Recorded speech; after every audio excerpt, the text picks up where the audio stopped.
Hello aspirants. आज हम पढ़ रहे हैं मार्क्स बूस्टर ओनली आईएएस का। ये एनवायरनमेंट का है। ये जो भी छात्र जो प्रीलिम्स 2024 दे रहे हैं उनके लिए बहुत ही इम्पॉर्टेंट है, यूपीएससी प्रीलिम्स के लिए। यूपीएससी प्रीलिम्स के पॉइंट ऑफ व्यू से अगर आप देखें तो हर बार कुछ ना कुछ पर्यावरण से रिलेटेड जो होते हैं टॉपिक्स, उससे एट लीस्ट 20 to 25 क्वेश्चंस होते हैं। So definitely it is going to play a very big role in this prelims examination. So only IAS ने कुछ प्रोवाइड किया है मार्क्स बूस्टर, जिससे आप अपने मार्क्स को बूस्टअप कर सकते हैं। ऑलरेडी ओनली आईएएस ने कवर किया है इन सारी चीज़ों को अपने स्टैटिक पोर्शन में, उसी को अलग से इसने दिया है ताकि you should have to remember this. आपको हमेशा रिमाइंड करना चाहिए क्योंकि this are very important, these are very important, that's why. So start करते हैं।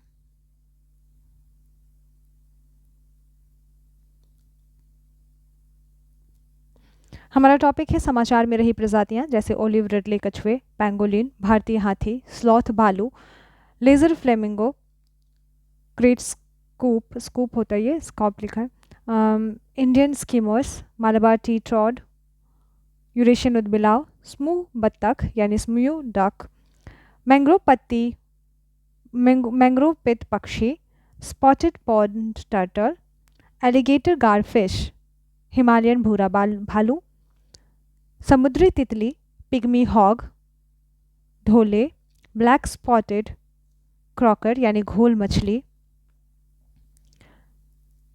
नामदफा यानी उड़ने वाली गिलहरी, दुर्लभ पेल्जिक पक्षी यानी रेयर पेल्जिक बर्ड्स, साइबेरियन बाघ, समुद्री शेर, cicada, Indian flying fox bat.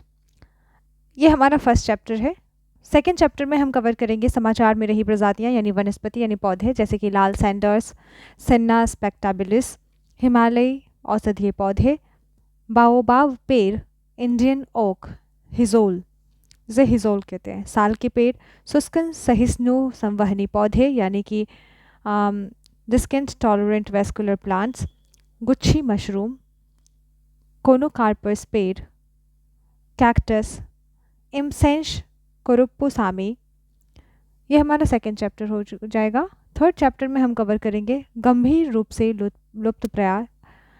लुप्तप्राय आवासों और प्रजातियों के लिए रिकवरी कार्यक्रम, जैसे एशियाई जंगली भैंस, एशियाई शेर, संगाई हिरन, dugong, edible nest swiftlet, Gangetic dolphin, great Indian bustard, hangul, एक सिंग वाला विशाल गैंडा।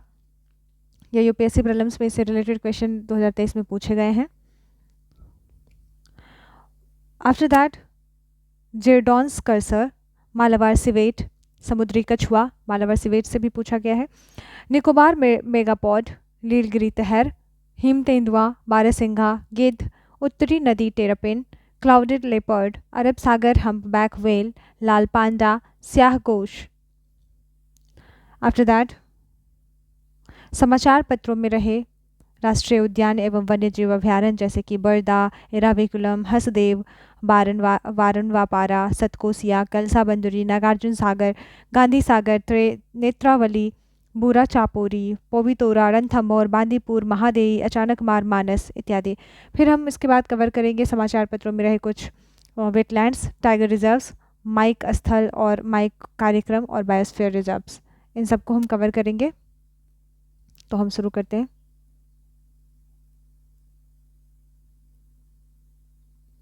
समाचार पत्रों में रही प्रजातियां, कुछ जीव हैं वैसे जिनके बारे में हम जानेंगे, जैसे कि है ऑलिव रिडले कछुआ।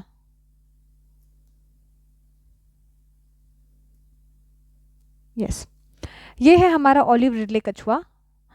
आपके बेटर के लिए अगर आप इसे समझना चाहें तो वैसे तो एक इमेज काफ़ी है, क्योंकि लास्ट टाइम जब हमने पढ़ा था प्रीलिम्स इसका 24 स्टैटिक पोर्शन, तो हमने देखा था कि उसमें उसने इमेजेस नहीं दिए थे, तो उसे समझने के लिए ढूंढना पड़ता था या समझाना पड़ता था। तो इस बार एक इमेज काफ़ी है जिससे आप समझ पाए, और ये इमेज परफेक्ट है क्योंकि गूगल करने पे भी आपको यही इमेजेस मिलेंगे। तो हम शुरू करते हैं ओलिव रिडले कछुआ के बारे में।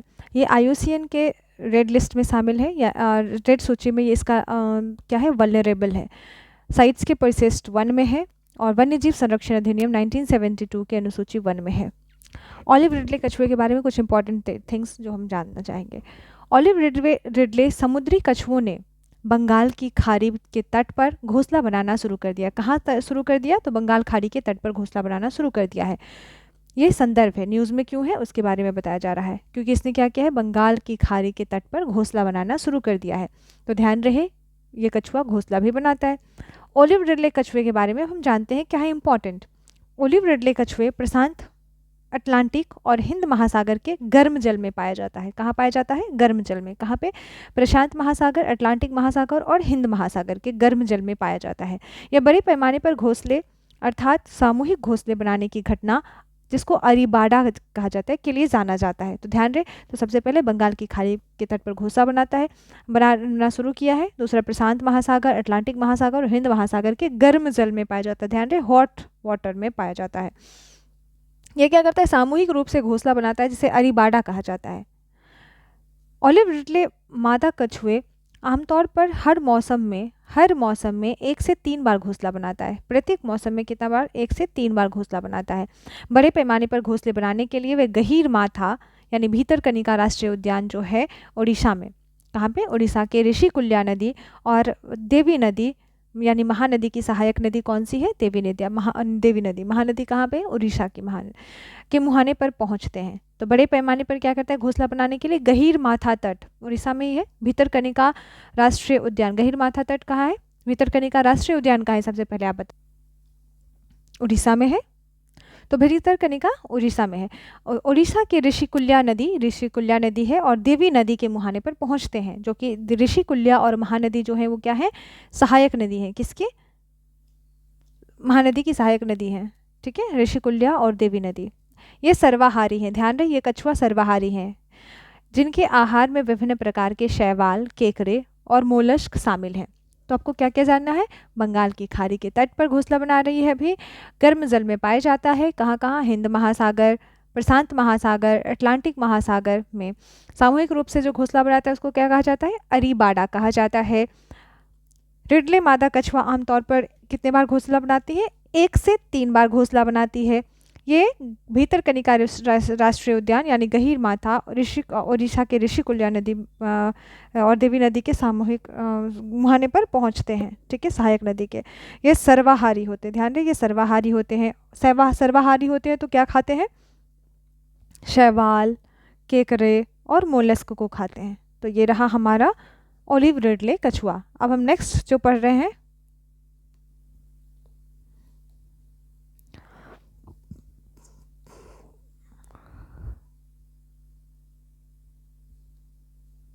पेंगोलिन।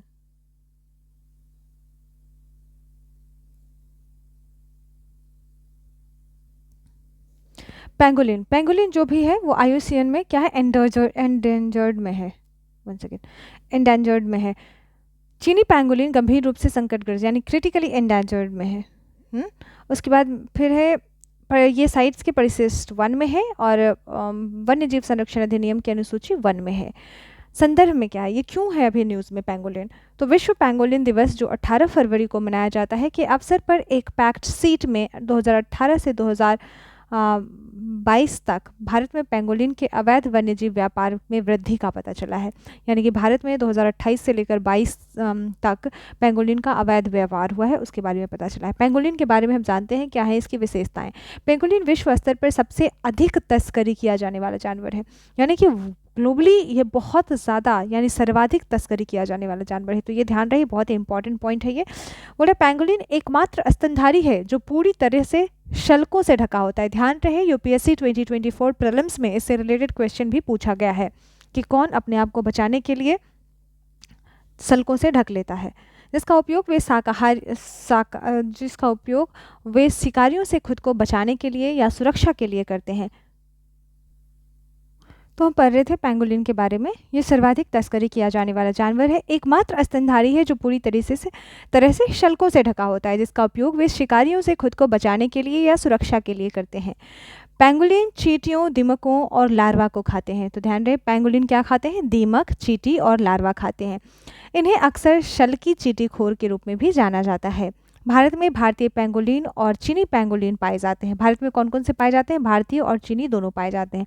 भारतीय पेंगोलिन शुष्क क्षेत्र, उच्च हिमालयी, उत्तर पूर्वी को छोड़कर भारत में व्यापक रूप से पाए जाते हैं। तो कहाँ से? शुष्क क्षेत्रों में नहीं पाए जाते, उच्च हिमालयी क्षेत्रों में नहीं पाए जाते, और उत्तर पूर्व को छोड़कर यानी कि नॉर्थ ईस्ट को के क्षेत्रों को छोड़कर, या इन तीनों क्षेत्रों को छोड़कर पूरे भारत में व्यापक रूप से पाए जाते हैं।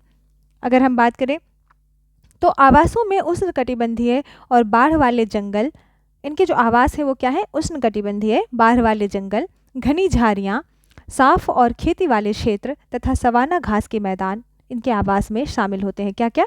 उष्णकटिबंधीय क्षेत्र, बाढ़ वाले जंगल, क्योंकि ये शुष्क क्षेत्रों में नहीं पाए जाते, घनी झाड़ियाँ होती हैं, साफ और खेती वाले क्षेत्र तथा सवाना घास के मैदान शामिल हैं।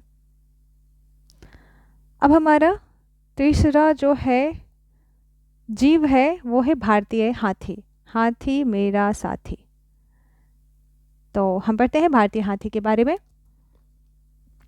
ये IUCN के रेड लिस्ट में एंडेंजर्ड घोषित किया गया है। ये परिशिष्ट 1 में है साइट्स के, और वन्य जीव संरक्षण यानी कि wild life protection act WPA के अनुसूची 1 में है। तो हाथी के बारे में हम अभी क्यों बातें कर रहे हैं?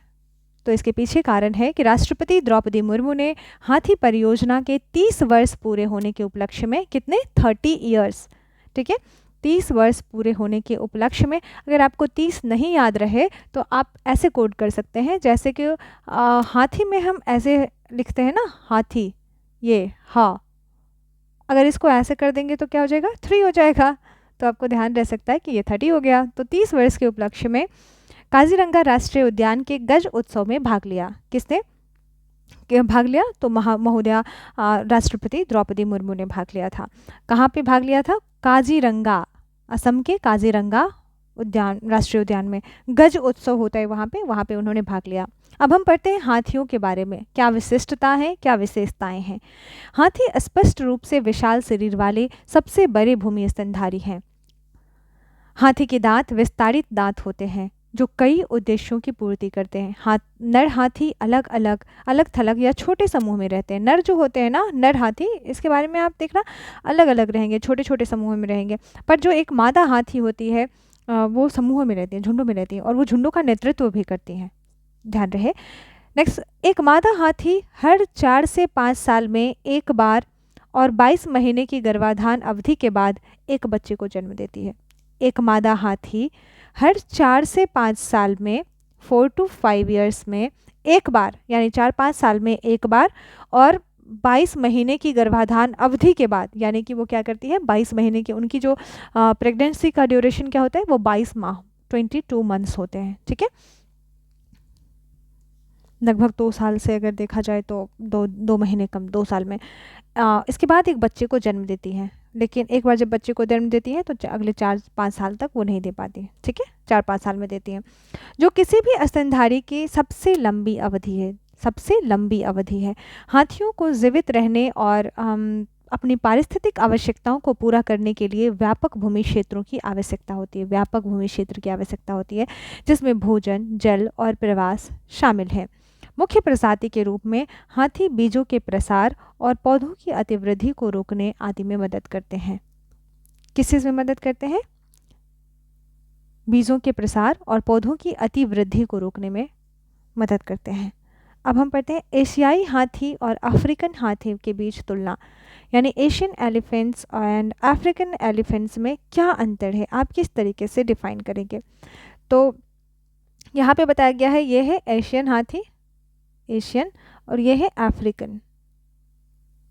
आप डिफाइन कर, एशियन हाथी का जो कान होता है, ईयर्स जो होते हैं वो थोड़े छोटे होते हैं, क्या होते हैं, छोटे होते हैं, जबकि वहीं अफ्रीकन हाथी जो होता है उसके कान थोड़े बड़े होते हैं, सूप के जैसा बड़ा होता है उसका कान, और इसके कान जो होंगे ना कुछ ऐसे टाइप से होंगे, और इसका इस तरीके से खुला हुआ सूप जैसा होता है ना वैसा। दांत जो होते हैं केवल नर हाथी में मौजूद होते हैं। अगर एशिया का जो हाथी होता है उसका केवल जो नर है, यानी कि जो नर हाथी है उसमें ही दांत मौजूद होते हैं, जबकि अफ्रीकन हाथी जो है नर और मादा दोनों में मौजूद होता है। नर और मादा दोनों हाथियों में दांत होता है और इनका दांत थोड़ा बड़ा होता है। त्वचा की बात करें तो अपेक्षाकृत चिकनी त्वचा होती है। एशियन हाथी की त्वचा थोड़ी चिकनी होती है, जबकि इनकी त्वचा में झुर्रियाँ होती हैं। इनका इनका स्किन, हालांकि इन दोनों की त्वचा काफ़ी मोटी होती है, बट अगर आप कंपेयर करेंगे तो इनकी त्वचा थोड़ा सा चिकना होगा, बट ये जो इनकी जो त्वचा होगी थोड़ी सी सिकुड़न होगी अफ्रीकन हाथियों की, और कुछ ज़्यादा ही रफ़ फील होंगी आपको। रफ़ दोनों की होती है बट कंपेयर करने पे ज़्यादा रफ़ फील होंगी अफ्रीकन हाथी की। इनका जीवन काल अगर बात करें, एशियन हाथी की जीवन काल 48 वर्ष होता है, जबकि अफ्रीकन हाथी का जीवन काल जो होता है वो 70 साल होता है।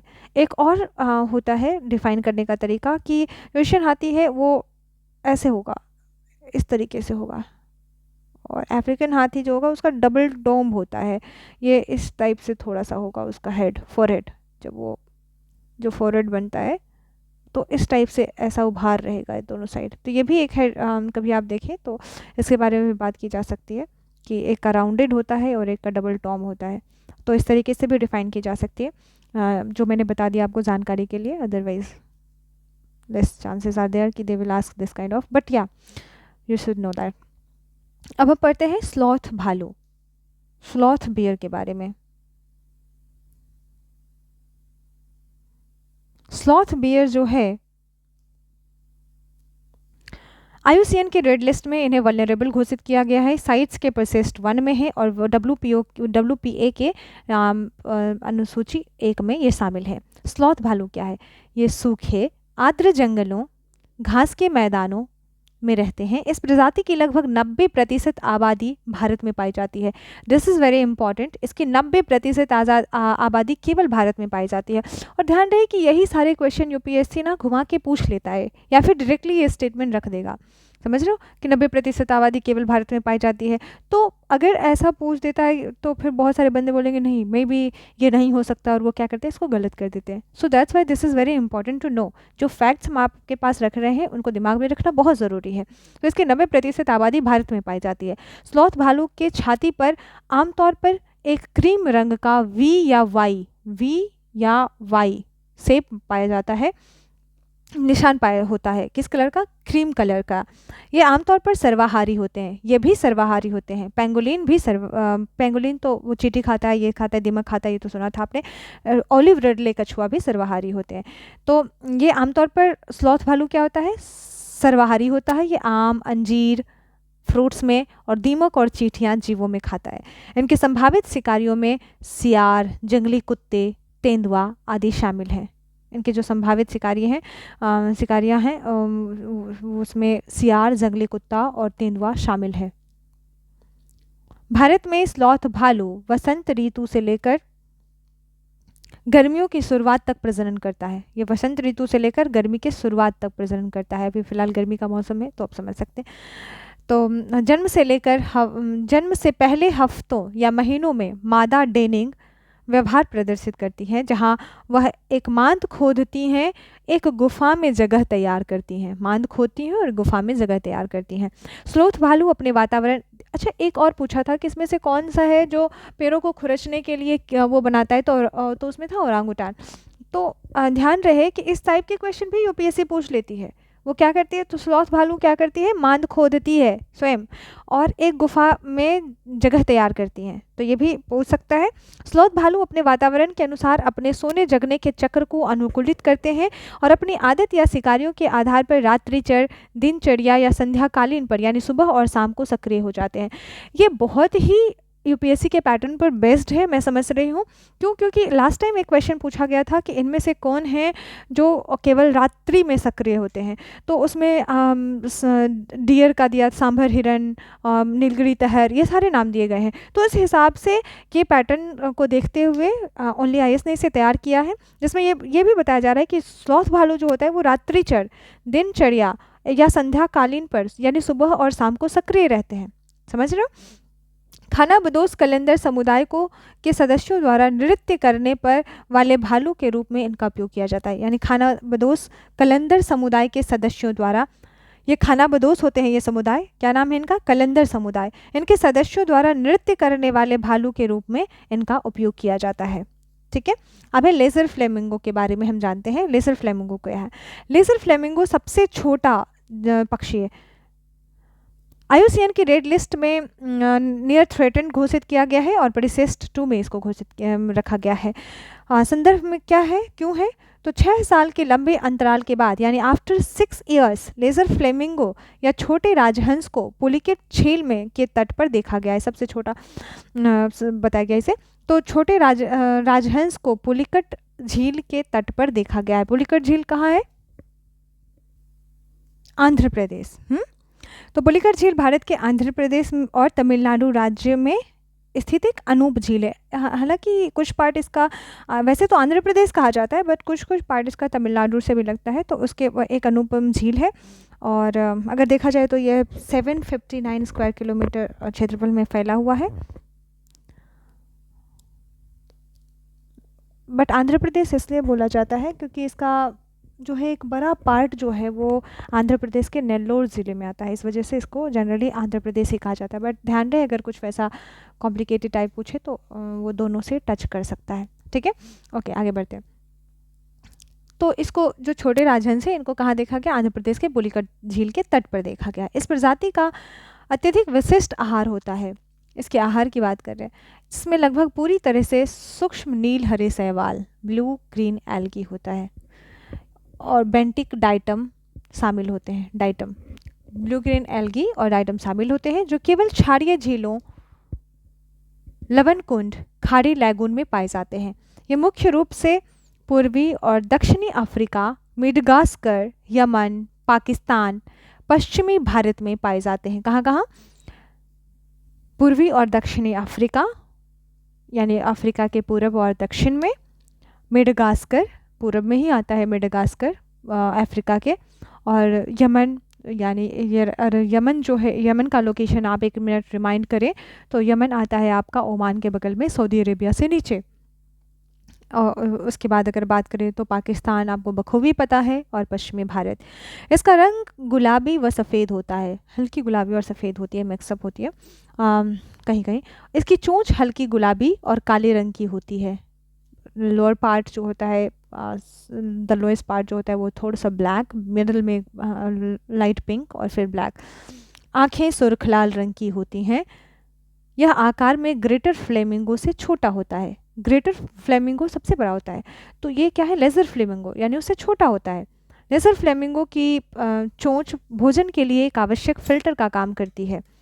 यह रात और सुबह के समय भोजन करता है। कब भोजन करता है? तो रात्रि में और सुबह के समय। उनका गुलाबी रंग उनके आहार में मौजूद कैरोटीनॉइड वर्णक यानी पिगमेंट से आता है। उनके आहार में मौजूद जो कैरोटीनॉइड्स होते हैं, पिगमेंट्स होते हैं, उनसे उनका गुलाबी रंग आता है। नर और मादा दोनों ही अपने युवाओं को क्रॉप मिल्क, ध्यान रहे ये भी बहुत इंपॉर्टेंट है, अगर पूछ ले क्रॉप मिल्क की बात अगर पूछ दे तो आपको ये ध्यान रखना ज़रूरी है कि क्रॉप मिल्क किससे रिलेटेड है? तो लेजर फ्लेमिंगो से रिलेटेड है। कहलाने वाली पोषण प्रदान करते हैं। ये कौन कौन करते हैं? तो नर और मादा दोनों ही अपने युवाओं को यानी अपने बच्चों को क्या करते हैं? क्रॉप मिल्क प्रदान करते हैं। क्रॉप मिल्क कहलाने वाली पोषण प्रदान करते हैं। प्रस्तावित सोडा ऐश खनन यानी सोडा ऐश माइनिंग और जल विद्युत ऊर्जा विकास ने तंजानिया कहाँ पे है? तो अफ्रीका में है एक कंट्री, लेक नेट्रॉन में उनके प्रजनन स्थल को नकारात्मक रूप से प्रभावित किया है। ठीक है, अगर हम रियल लोकेशन पूछें आपसे तंजानिया की तो वहाँ कहाँ बताएंगे आप? वो हो जाएगा केन्या के पास, केन्या से नीचे। जैसे कि हम अफ्रीका में पढ़ते हैं केन्या, युगांडा, केन्या, तंजानिया, इसके बीच ही हमारा क्या आता है? लेक ऑफ विक्टोरिया आता है, विक्टोरिया झील आती है। तो ये विक्टोरिया झील से ही नील नदी निकलती है। तो इस आधार पे आपको देखना है युगांडा, केन्या और तंजानिया जो है वो तीनों इस लेक को कवर करते हैं, मतलब तीनों से ये लेक विक्टोरिया कवर्ड है। उसी के ऊपर केन्या से थोड़ा सा ऊपर अगर आप देखें तो हॉर्न ऑफ अफ्रीका आता है, जिसमें इथियोपिया, सोमालिया, इरिट्रिया और जिबूती आता है, जो ये चारों हॉर्न ऑफ अफ्रीका में आते हैं। और यहीं पे पूछा जाता है कि इनमें से कौन सी ऐसी कंट्री है जो हॉर्न ऑफ अफ्रीकन कंट्री है जो कि लैंडलॉक्ड है। तो इसमें इथियोपिया क्या है, लैंडलॉक्ड है। 4 कंट्री में इथियोपिया जो है लैंडलॉक्ड है। तो तंजानिया में लेक नॉट्रोन में उनके प्रजनन स्थलों को नकारात्मक रूप से प्रभावित किया है। अब हम कंपेयर करेंगे lesser flamingo versus greater flamingo. Lesser flamingo जो है इनका रंग हल्का गुलाबी है, सॉरी गहरा गुलाबी है लेजर फ्लेमिंगो का। उनकी चोंच हल्की गुलाबी है, यानी इनका कलर जो होता है गहरा गुलाबी होता है, चोंच जो होती है इनकी हल्की गुलाबी होती है, जिसका सिरा काला होता है। वहीं ग्रेटर फ्लेमिंगो जो है रंग पीला होता है और पंख गुलाबी सफ़ेद होते हैं। पंख के कुछ हिस्से लालिमा युक्त होते हैं।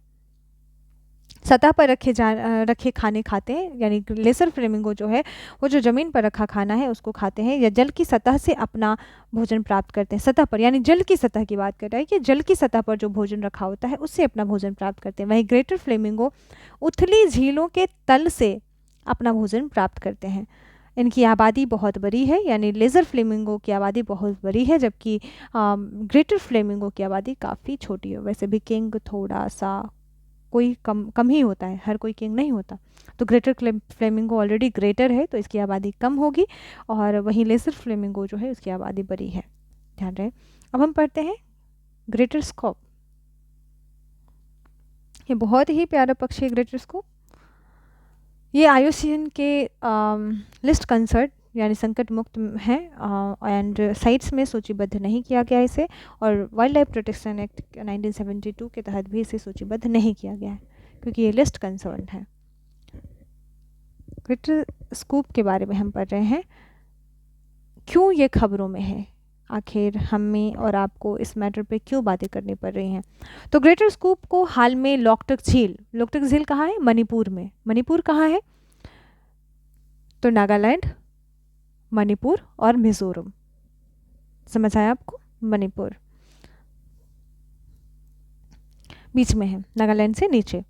ग्रेटर स्कैप एक मध्यम आकार की गोता लगाने वाली, किस आकार की, मध्यम आकार की, ये गोता लगाने वाली है, गोता लगाने वाली बत्तख की प्रजाति है जिसे स्थानीय रूप से संडंग मैन कहा जाता है। यह एशिया, यूरोप, अमेरिका और कनाडा में पाया जाने वाला एक प्रवासी पक्षी है। कहाँ पे, एशिया, यूरोप, अमेरिका और कनाडा में पाया जाने वाला एक प्रवासी पक्षी है।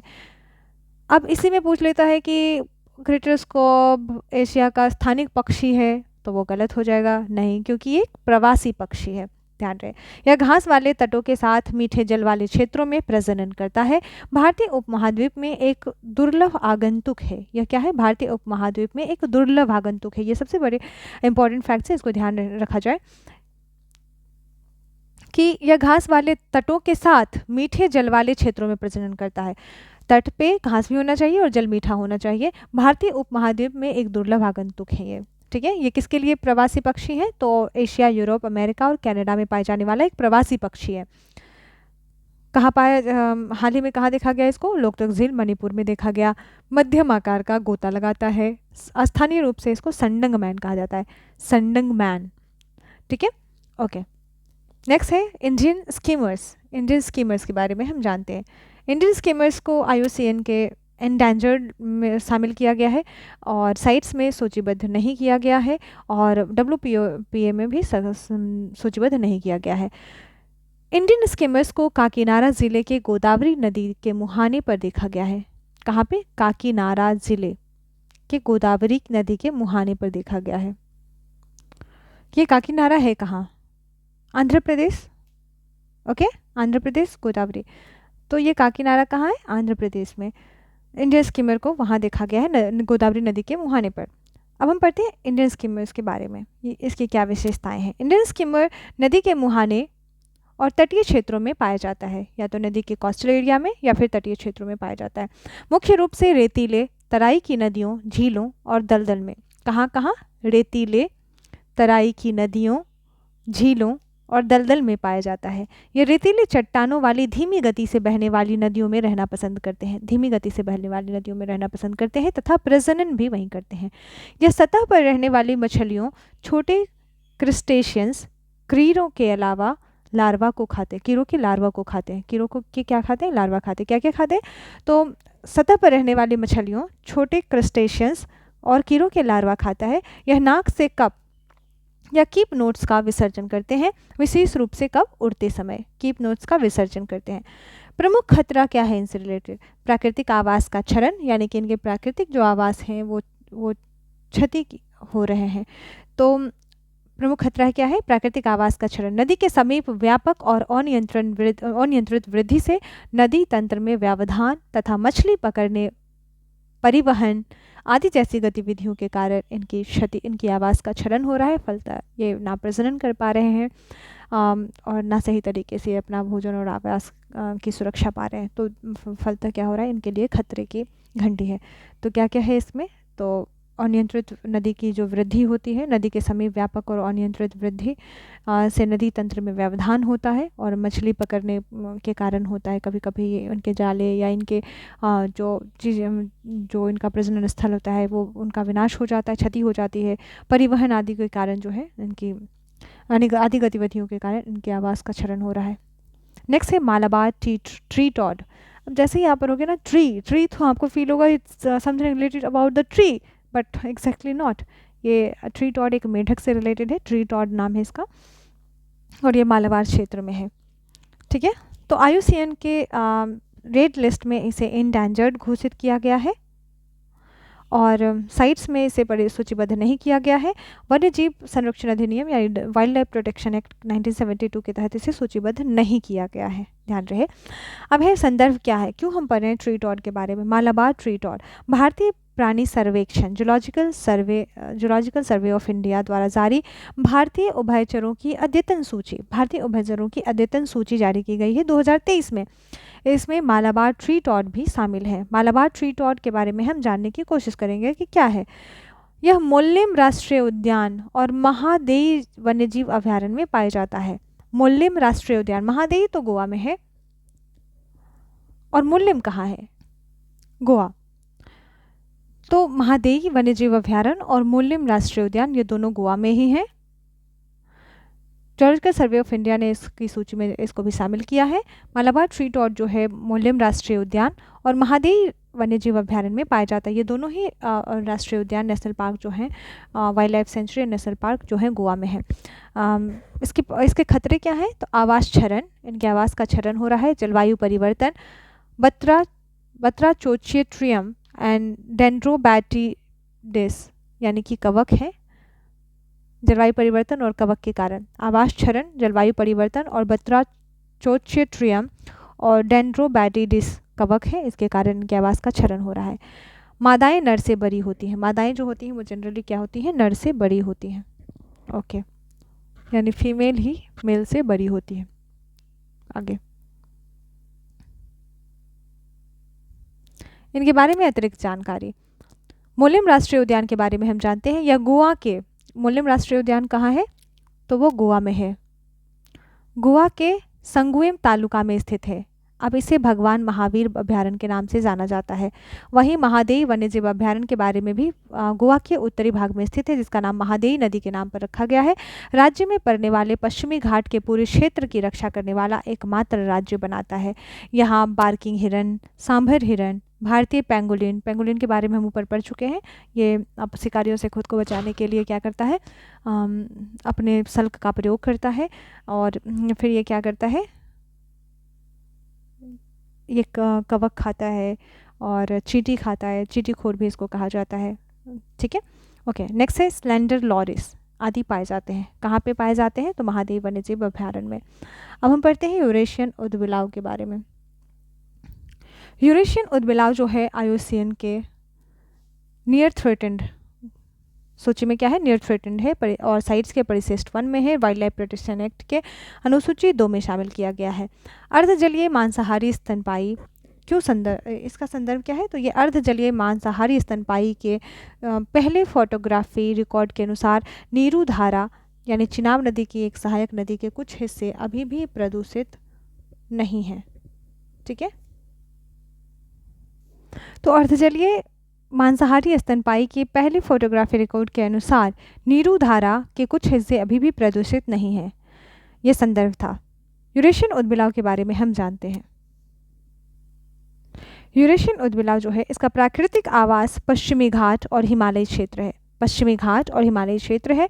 ये झुंडों में रहते हैं, छोटे झुंडों में रहते हैं। कहाँ? छोटे झुंडों में। अधिकतर रात्रिचर होते हैं। ध्यान रहे, ये उद्बिलाव क्या होते हैं? रात्रिचर होते हैं। लेकिन शांत क्षेत्रों में वे दिनचर भी हो सकते हैं।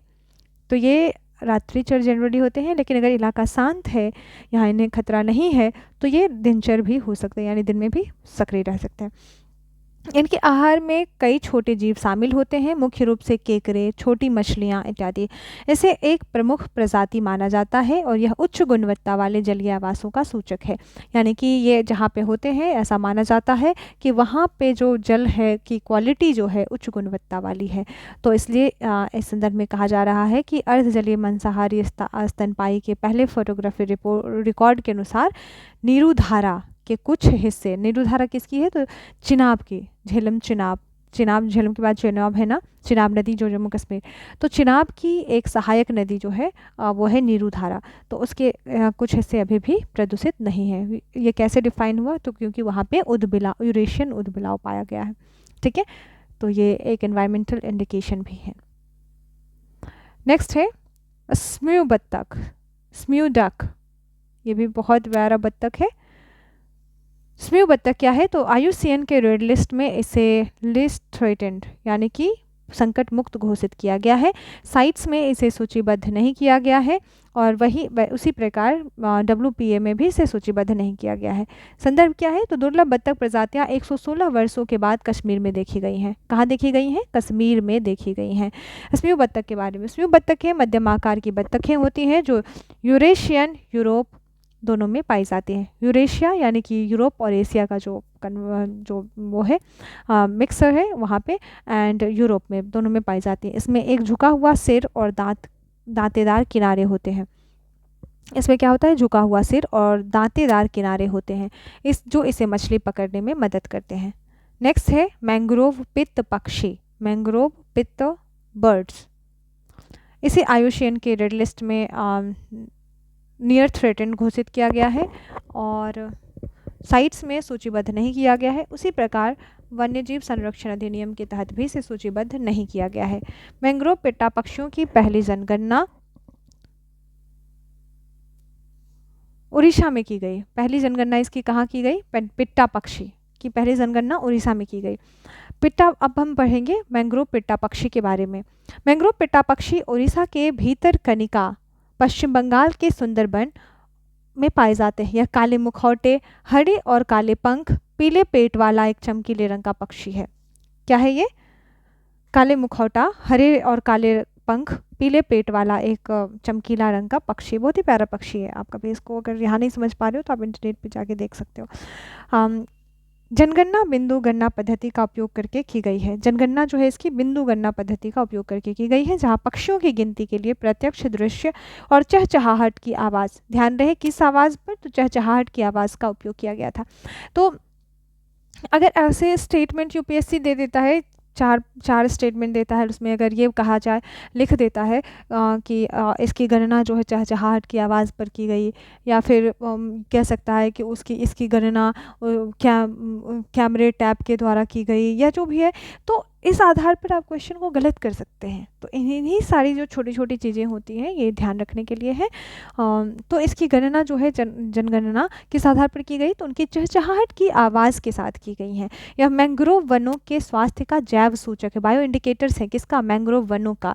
क्रिटेशियंस कीड़े और मोलस्क का भोजन करता है। ये किसका? क्रिटेशियंस कीड़े और मोलस्क का भोजन करता है। भारत में यह मैंग्रोव पैच यानी सुंदरवन, भीतरकनिका राष्ट्रीय उद्यान उड़ीसा में है, वहाँ पे सुंदरबन बंगाल, पश्चिम बंगाल, आंध्र प्रदेश के कुछ हिस्सों तक ही सीमित है। ठीक है, मैंग्रोव पैच कहाँ पे? सुंदरबन, भारत में यह मैंग्रोव पैच यानी कि सुंदरबन भितरकनिका राष्ट्रीय उद्यान उड़ीसा और आंध्र प्रदेश के कुछ हिस्सों तक ही सीमित है।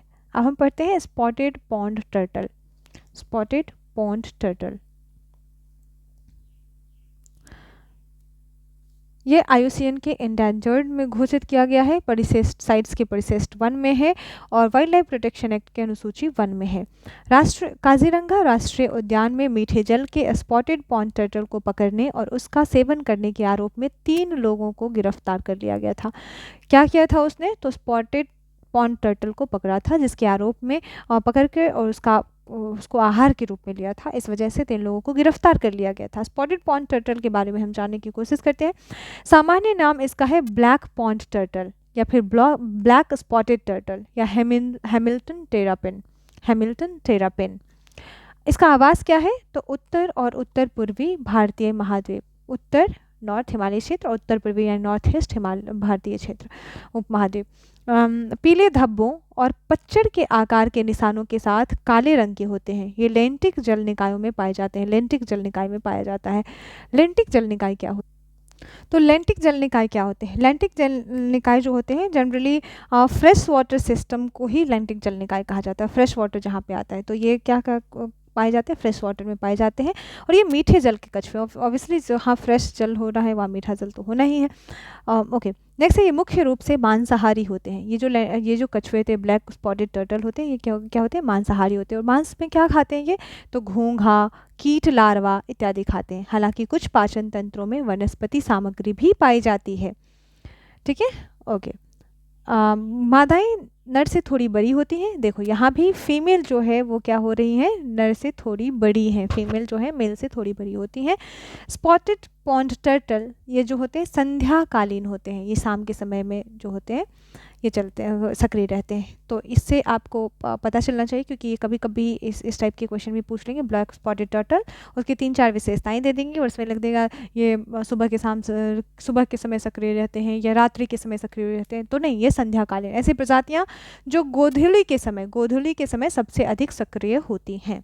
तो ये भी इंपॉर्टेंट फैक्ट्स है। ओके, नेक्स्ट हम पढ़ें एलिगेटर गारफिश। एलिगेटर गारफिश के बारे में भी जानो, ये भी बहुत यूनिक टाइप का है फिश। तो इसे लिस्ट थ्रेटेंड घोषित किया गया है। किसमें? IUCN में लिस्ट थ्रेटेंड है। सूचीबद्ध नहीं किया गया है साइट्स में और WPA में भी सूचीबद्ध नहीं किया गया है। हाल ही में कश्मीर की रमणीय झील गैर देसी एलिगेटर गारफिश देखी गई। झील में क्या देखी गई? कश्मीर की जो रमणीय झील जो है ये कौन है? डल झील, डेफिनेटली डल झील। तो डल झील में गैर देसी एलिगेटर गारफिश देखी गई है। एलिगेटर गारफिश के बारे में हम जानते हैं क्या है इसकी विशेषताएं। इसी वजह से ये न्यूज़ में आई थी क्योंकि ये कश्मीर के डल झील में मिले थे। यह एक रे फिनड यूरी हेलिन मछली है। रे फिनड यूरी हेलिन मछली है। गार परिवार की सबसे बड़ी प्रजाति है। किस परिवार की? गार फैमिली से रिलेटेड है। इसका आवास उत्तरी और मध्य अमेरिका और मैक्सिको तथा भारत के कुछ हिस्सों जैसे कि भोपाल और केरल में पाया जाता है। मध्य प्रदेश का भोपाल और केरल में पाया जाता है। आवास उत्तरी और मध्य अमेरिका, यानी उत्तरी अमेरिका और मध्य अमेरिका। ठीक है, वहीं अमेरिका से नीचे क्या है? मैक्सिको, वहाँ पाया जाता है। और भारत के कुछ हिस्से जैसे कि भोपाल और केरल में पाया जाता है। एक शिकारी मछली होती है ये और मांसाहारी तो होती ही है। यह मांसाहारी होने के कारण यह देसी प्रजातियों के लिए खतरा हो गई है, पैदा करती हैं। ये देसी प्रजातियों के लिए खतरनाक मानी गई हैं। इसके बारे में कुछ ज़्यादा नहीं बताया गया, मैं बताती हूँ आपको। इसमें इसका क्या होता है? इसका जो एलिगेटर क्यों नाम दिया गया है? क्योंकि घड़ियाल का जो आगे का पोर्शन होता है वो थोड़ा लंबा होता है और उसकी नुकीली दांतें होती हैं, जिसके आधार पर वो किसी जीव को, किसी जानवर को वो घड़ियाल खा के लहू लुहान करके उसे खाता है, अपना भोजन बनाता है, अपना आहार बनाता है। सेम इसी तरीके से ये गारफिश होती है। इसका आगे का पोर्शन, मछली ये जो फिश है इसका आगे का पोर्शन जो होता है वो बहुत ही लंबा, इसका माउथ घड़ियाल के जैसा ही होता है, एलिगेटर के जैसा होता है और इसी वजह से इसका नाम एलिगेटर गारफिश रखा गया है। और ये क्या करती है? देसी मछलियों के लिए खतरा पैदा करती हैं क्योंकि ये देसी मछलियों को खा जाती हैं। ठीक है, ओके, आगे बढ़ते हैं। अब हम पढ़े हिमालयन भूरा भालू। हिमालयन भूरा भालू जो है वो साइट्स के परिशिष्ट 1 में है। वन्यजीव संरक्षण अधिनियम 1972 के अनुसूची 1 में है। कौन है? हिमालयन भूरा भालू। हाल ही में जम्मू कश्मीर, अब ये न्यूज़ में क्यों है? तो हाल ही में जम्मू कश्मीर वन्यजीव विभाग द्वारा हंदवारा में एक हिमालयी भूरे भालू को पकड़ा गया था। कहाँ पे? हंदवारा में। कहाँ पे? जम्मू कश्मीर में। जम्मू कश्मीर के वन्यजीव विभाग द्वारा हंदवारा में। ओके, हिमालयन भूरे भालू के बारे में अब हम जानते हैं कुछ विशेषताएं। यह हिमालय के ऊंचे इलाकों में सबसे बड़े मांसाहारियों में से एक है। ये क्या है? सबसे बड़े मांसाहारियों में से एक है। ये 2000 से 2500 मीटर तक की ऊंचाई पर निवास करते हैं। ध्यान रहे ये क्या है? मांसाहारी है। ठीक है, ओके। ये मुख्यतः वृक्ष रेखा से ऊपर जो 2000 से 2500 मीटर की अधिक ऊंचाई पर निवास करते हैं। ये रात्रिचर होते हैं। हिमालयन भालू क्या होते हैं? रात्रिचर होते हैं। ठीक है, हिमालयन भूरा भालू। इनके भोजन में कीड़ा, छोटे क्रस्टेशियंस, अल्पाइन बल्ब, पौधों की जड़ें, घरेलू बकरियां, भेड़ और वोल्ट यानी कृंतक शामिल होते हैं। भूरा भालू अक्टूबर के आसपास शीत निद्रा में चला जाता है। इससे भी रिलेटेड यूपीएससी ने क्वेश्चन पूछा हुआ है एनवायरनमेंट में। ये शीत निद्रा में चला जाता है। कब जाता है? तो ये अक्टूबर के आसपास, तथा अप्रैल और मई के आसपास सक्रिय होते हैं। अक्टूबर में वैसे भी ठंड रहती है। अप्रैल और मई के समय में हमारे यहाँ क्या होती है? हमारे यहाँ गर्मियाँ आ जाती हैं। बट चूँकि ये 2000 से 2500 मीटर की ऊंचाई पे रहता है तो इन्हें इतना फील नहीं होता होगा। बट इनका एक ड्यूरेशन दिया गया है कि अक्टूबर में ये शीत निद्रा में जाते हैं और अप्रैल मई में ये सक्रिय हो जाते हैं। भारत में भूरे भालू जम्मू और कश्मीर, हिमाचल प्रदेश और उत्तराखंड में पाए जाते हैं। आप भी कभी विजिट करें, अगर आपको मिले तो आप भी दिखा सकते हैं। नेक्स्ट, ये तो रही मजाक की बात है। समुद्री तितली। समुद्री तितली क्या है? इसको हम कहते हैं सी बटरफ्लाई या बटरफ्लाई सी। बढ़ती समुद्री अम्लीकरण यानी कि एसिडिफिकेशन, जो हमारे ओशन में जो एसिडिफिकेशन हो रहा है उसके कारण समुद्री तितलियों के अस्तित्व को खतरा का सामना करना पड़ रहा है। समुद्री तितली जनरली इसका शेप तितली के जैसा नहीं होता, बट ये तितलियों जैसी ही दिखती हैं। बहुत प्यारी सी, कहें तो थोड़ा बहुत छोटे छोटे प्यारे प्यारे आप बोल सकते हैं मिनिएचर ऑफ ऑक्टोपस टाइप्स, बहुत ही प्यारे दिखते हैं। समुद्री तितलियां जल में तैरने के लिए मांसल पैरों के फ्लैपर के रूप में उपयोग करती हैं, जिससे उन्हें समुद्री बटरफ्लाई के नाम से जाना जाता है। ये क्या है? समुद्री बटरफ्लाई। ये उभयलिंगी होते हैं, जिनमें नर और मादा दोनों प्रजनन अंग पाए जाते हैं। तो ध्यान रहे ये बहुत ही इंपॉर्टेंट है, ये उभयलिंगी होते हैं, यानी इसमें नर और मादा दोनों प्रजनन अंग पाए जाते हैं। उनके पास एक कैल्सीफाइड पारदर्शी खोल होता है जो उन्हें समुद्र की अम्लता के अनुकूल होने में मदद करता है।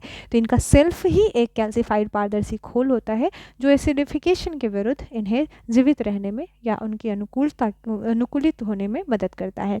तो क्या क्या जानना है आपको?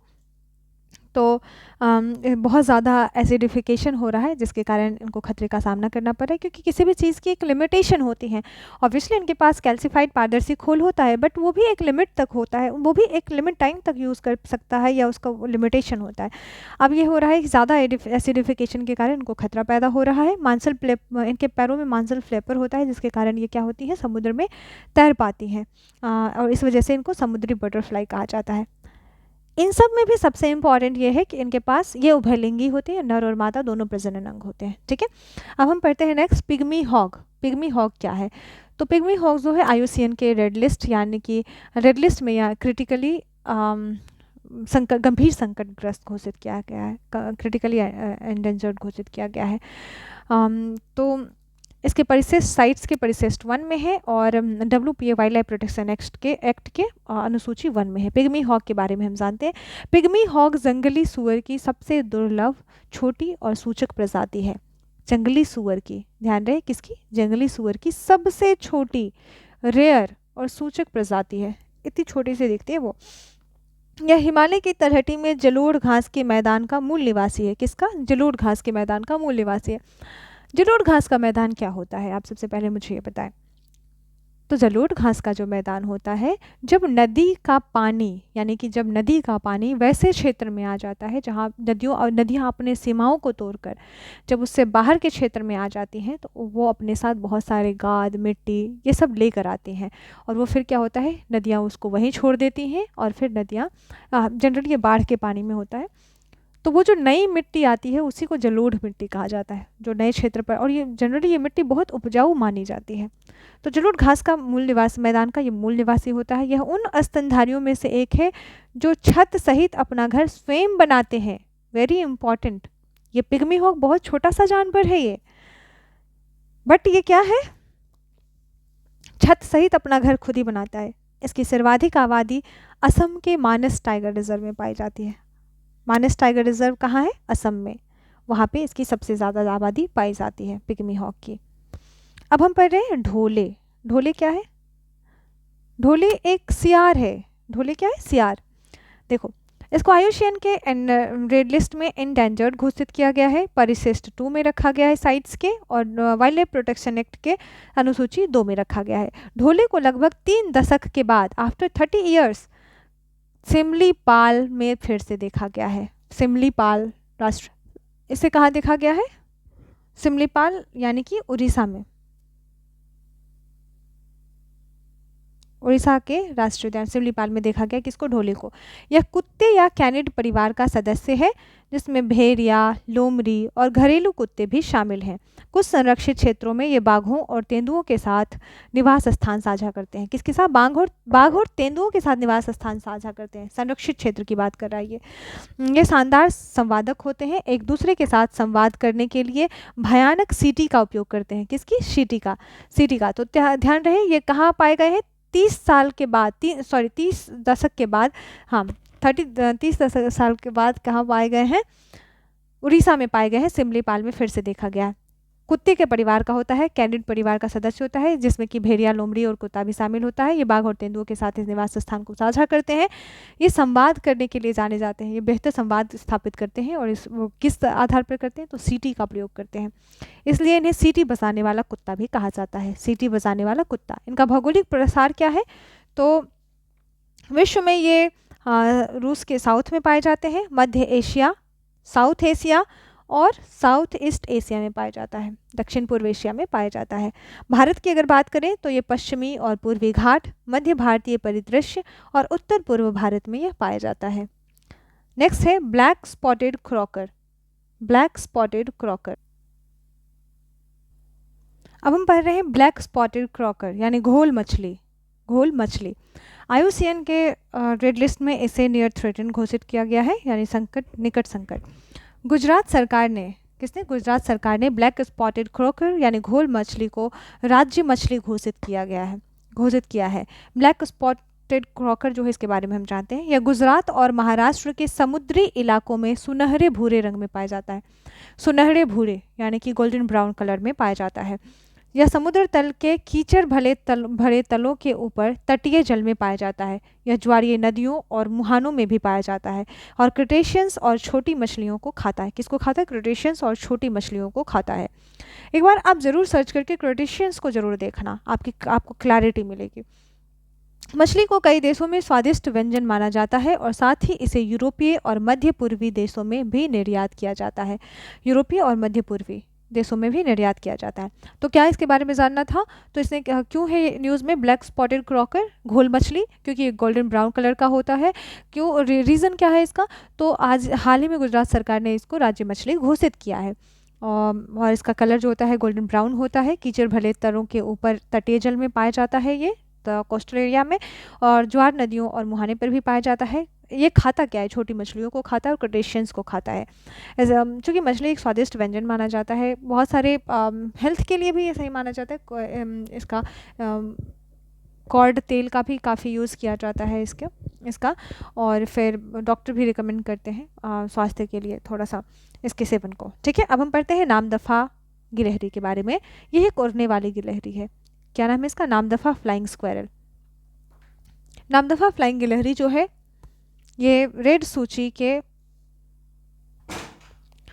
तो नामदफ़ा उड़ने वाली की जो गिलहरी है इसे IUCN के रेड लिस्ट में क्रिटिकली एंडेंजर्ड घोषित किया गया है, गंभीर रूप से संकटग्रस्त। वन्यजीव संरक्षण अधिनियम 1972 के अनुसूची 2 में इसे शामिल किया गया है। इसका संदर्भ क्या है? Why this is in the news? तो पिछले 42 वर्षों से लापता, ये कितने सालों से लापता?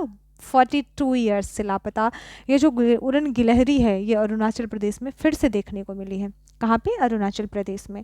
नामदफ़ा उड़ने वाली गिलहरी के बारे में हम कुछ विशेषताओं को समझेंगे और जानेंगे। देखो ये फ्लाइंग स्क्वेरल कितने प्यारे से फ्लाई कर रही हैं। तो इसके बारे में क्या है, तो यह एक वृक्षवासी और रात्रिकालीन उड़ने वाली गिरहली है, यानी रात्रिचर से अगर हम इसको संज्ञा दे सकते हैं। यह अरुणाचल प्रदेश में पाई जाती है। अरुणाचल प्रदेश राज्य के चांगलांग जिले, कहाँ पे, चांगलांग जिले के भीतर भारत और म्यांमार के बीच अंतर्राष्ट्रीय सीमा पर पाई जाती है। ये इंटरनेशनल बाउंड्री पर पाई जाती है, कहाँ पे, भारत और म्यांमार के बीच, ठीक है, अरुणाचल प्रदेश में। अब यहीं पे म्यांमार की जगह चाइना दे देगा तो फिर आप ऑप्शन को गलत कर दोगे। तो इसलिए क्या हम ऑप्शन को सही कब करेंगे, जब हमें पता रहेगा कि हम ये कहाँ पाई जाती है, भारत और म्यांमार के बीच पाई जाती है अंतर्राष्ट्रीय सीमा पर। ये शाकाहारी होते हैं और मुख्य रूप से फल और मेवे खाते हैं। क्या खाते हैं, फल और मेवे खाते हैं। ध्यान रहे ये क्या है, शाकाहारी। अभी तक हम मांसाहारी के बारे में पढ़ रहे थे, और ये जो गिलहरी है स्क्वायरल, ये क्या है, शाकाहारी, ठीक है। ओके, दुर्लभ पेलजिक पक्षी, रेयर पेलजिक बर्ड्स। ये जो है हाल ही में बर्ड्स नेटवर्क ने कर्नाटक के दक्षिण कन्नड़ जिले के तट पर दुर्लभ पेलजिक पक्षियों को देखा गया है। पेलजिक पक्षी के बारे में हम जानते हैं कुछ फैक्ट्स। पेलजिक पक्षी जो होता है, ये पक्षियों के पंख असाधारण रूप से लंबे और पतले होते हैं। पेलजिक पक्षी के पंख क्या होते हैं, बहुत ही लंबे होते हैं, और क्या होते हैं, पतले होते हैं, जिससे वे बिना आराम किए लंबे समय तक आसानी से उड़ते हैं। क्योंकि पंख अगर चौड़े होंगे या बड़े होंगे तो उससे क्या होगा, भारीपन होगा उसमें। तो बट ये लंबे और पतले हैं, इस वजह से ये ज़्यादा आसानी से ये लिफ्ट अप कर पाते हैं। उदाहरण क्या है, albatross, frigate bird, fulmars, petrel, shearwaters, ये सारे जो हैं इनके उदाहरण हैं, ताकि आसानी से उड़ने में हम आसानी से बिना आराम किए उड़ सकते हैं लंबे समय तक। कई पेलजिक पक्षियों में विशेष नमक ग्रंथियां होती हैं, और यह उन्हें समुद्री जल पीने और अपने समुद्री शिकार प्राप्त करने के अतिरिक्त नमक को विसर्जित करने में सहायक होते हैं। यह क्लेप्टोपैरासिटिज्म नामक तकनीक का उपयोग करते हैं, जिससे वे छोटी प्रजातियों का शिकार करते हैं। इससे क्या करते हैं, ये छोटी प्रजातियों का शिकार करते हैं। अब हमने पेलजिक पक्षी को पढ़ लिया है। अब हम पढ़ेंगे क्या, साइबेरियन बाघ के बारे में। साइबेरियन बाघ जो है IUCN के रेड लिस्ट में इंडेंजर्ड घोषित किया गया है, संकटग्रस्त घोषित किया गया है, साइट्स के परिशिष्ट वन में है। संदर्भ क्या क्यों है, तो 2 साइबेरियन बाघ लारा और अकामास, क्या नाम है इसका, लारा और अकामास, साइप्रस के से दार्जिलिंग के Padmaja Naidu Himalayan zoologic park में लाया गया है। 2 साइबेरियन बाघ हैं, साइबेरियाई बाघ है लारा और अकामास। इसको साइप्रस से दार्जिलिंग, साइप्रस की राजधानी क्या है, निकोसिया, तो वहाँ से दार्जिलिंग के Padmaja Naidu Himalayan zoological park में लाया गया है। साइबेरिया बाघों के बारे में हम जानते हैं कुछ विशेषताएं। इन्हें अमूर बाघ के नाम से जाना जाता है, अमूर बाघ के नाम से जाना जाता है। ये सुदूर पूर्वी रूस के साथ साथ उत्तर पूर्वी चीन के ठंडी जलवायु वाले जंगलों में पाया जाता है। उनके मुख्य शिकार में एल्क और सुअर शामिल हैं। ये भालू, खरगोश, मछली जैसे छोटे जानवरों का भी शिकार करते हैं। साइबेरियाई बाघों में गर्भधारण की बात करें, प्रेगनेंसी की बात करें, तो ये 3 से 3.5 महीने की होती है। साइबेरियन बाघ में कितनी होती है, 3 से 3.5 माह। माय गॉड, गर्भधारण अवधि 3 से 3.5 माह। मादा बाघ हर 2 साल में एक बार साल के किसी भी समय बच्चे को जन्म देती है। किसी भी समय, ध्यान रहे ये किसी भी समय बोल रहा है, साल कब, हर 2 साल में एक बार, साल के किसी भी समय, क्योंकि इसका गर्भधारण अवधि मात्र 3.5 महीने का होता है। अमूर बाघ का रंग जो है अन्य बाघ प्रजातियों की तुलना में हल्का नारंगी होता है, और सर्दियों में और भी अधिक गाढ़ा हो जाता है। देखो लाइट ऑरेंज है, सर्दी में बात कर रहा है कि और भी गाढ़ा हो जाता है। पारंपरिक चिकित्सा में उपयोग के लिए बाघों को रूसी सीमा से चीन में तस्करी कर लाया जाता है। किस लिए, तो पारंपरिक चिकित्सा में उपयोग करने के लिए बाघ को रूस के बॉर्डर से चीन में तस्करी करके लाया जाता है, चीन तस्करी करके लाया जाता है। अब हम पढ़ रहे हैं समुद्री शेर के बारे में हम पढ़ रहे हैं। ये IUCN के सूची में संकटग्रस्त है, ये एंडेंजर्ड है। ये बोल रहा है कि समुद्री शेर के बारे में हम जानते हैं। ये ओटारिडा परिवार यानी ओटारिडा फैमिली के पिन्नीपेड्स नामक समूह से संबंधित एक समुद्री स्तनपायी जीव है। यह अपनी अर्धजलीय जीवन शैली के लिए जाना जाता है। ये प्रशांत महासागर, अटलांटिक महासागर, हिंद महासागर के कुछ हिस्से में पाए जाते हैं। 6 उप प्रजातियां हैं, ऑस्ट्रेलियाई, California, Galapagos, New Zealand, South America, Steller समुद्री शेर। वयस्क नर के गर्दन के चारों ओर घने लंबे बाल होते हैं। वयस्क जो हो जाते हैं उनके गर्दन के चारों ओर घने लंबे बाल होते हैं, जैसा कि अभी आप देख रहे हैं अभी बाल नहीं है, जब यही वयस्क हो जाते होंगे तो इनके गर्दन के चारों ओर लंबे बाल होते हैं। ठीक है, नेक्स्ट सिकाडा। हम क्या पढ़ रहे हैं? सिकाडा। सिकाडा क्या है? एक तितली है, सॉरी एक कीट है, इंसेक्ट्स है। ठीक है, क्या है? चूँकि तितलियाँ भी इंसेक्ट्स में ही आती हैं, बट या सिकाडा एक कीट की एक प्रजाति है। सिकाडा क्या है? कीटों की एक प्रजाति है। जिसे इसके मलयालम नाम चिविडू के कारण इसे चिविडा का नाम दिया गया है। क्या नाम दिया गया है? चिविडा। सिकाडा कीट की प्रजाति, ये कीट प्रजाति है। सिकाडा के बारे में हम जानते हैं कुछ चीज़ें। ये हेम्पटेरिड कीड़े हैं, ये हेमिप्टेरियन कीड़े हैं और आमतौर पर वास्तविक कीट यानी ट्रू बग्स के रूप में इन्हें जाना जाता है, ट्रू बग्स के रूप में जाना जाता है। और इसमें 3000 से अधिक सिकाडा प्रजातियां शामिल हैं। कितने? 3000। इनकी उच्चतम विविधता भारत और बांग्लादेश में देखी गई है। सबसे ज़्यादा विविधता कहाँ देखी गई है? भारत और बांग्लादेश में। मिट्टी के स्वास्थ्य और वनस्पति के संकेतक हैं। मिट्टी के सिकाडा सांस्कृतिक और औषधीय महत्व रखते हैं। लोग पारंपरिक दवाओं में उपयोग किए जाते हैं। कुछ क्षेत्रों में धार्मिक और मौद्रिक प्रतीकों के रूप में भी कार्य करते हैं। उनके मृत शरीर पोषक तत्व स्रोत के रूप में नाइट्रोजन प्रदान करते हैं, जिससे पौधों की वृद्धि में सहायता मिलती है।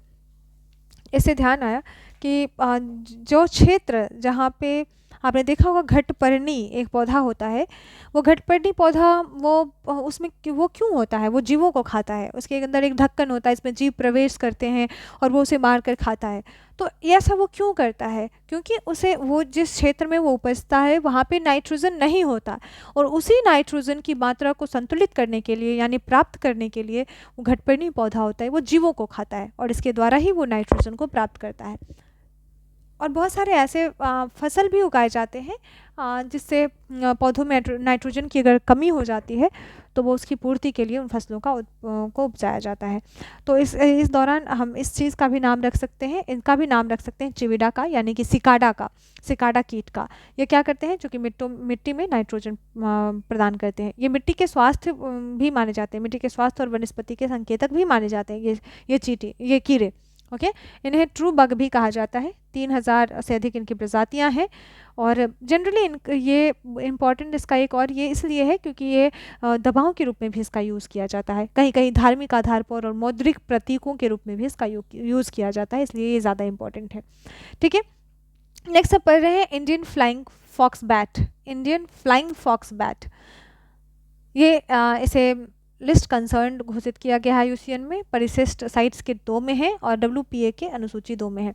हाल ही में महत्वपूर्ण चमगादड़ों की प्रजातियों पर चमगादड़ों की प्रजातियों पर शोध के तत्काल संरक्षण कार्रवाई की आवश्यकता पर बल दिया गया है।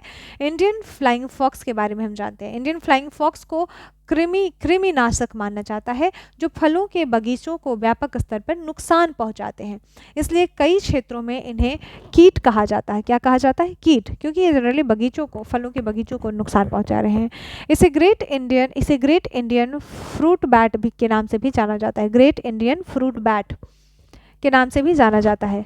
जनरली क्या है? इंडियन फ्लाइंग फॉक्स बैट है। इन चमगादड़ों की प्रजातियों को निपाह वायरस के वाहक, वेरी इंपॉर्टेंट, निपाह वायरस के वाहक के रूप में पहचाना गया है जो मनुष्यों के लिए घातक है।